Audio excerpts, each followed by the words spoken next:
Kuha tayo ng crinkles mga idol. Ito yung ating crinkles. Ito na.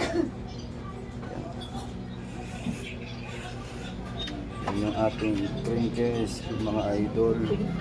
Tapos yung ating banana. Yan.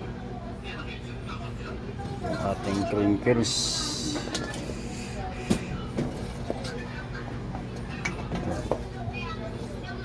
Ating crinkles mga idol, strawberry flavor yan,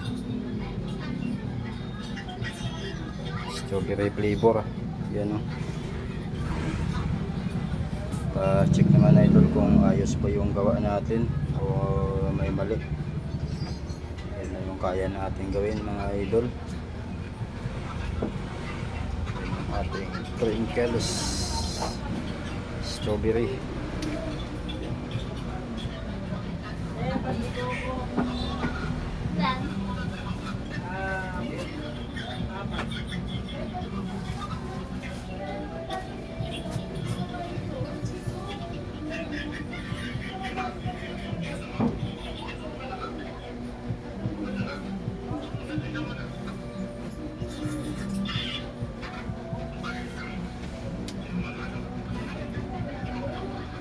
Ito yung pagkaluto lang mga idol, hindi masyado pula kasi titigas pa yan kung nilagay nyo sa labas.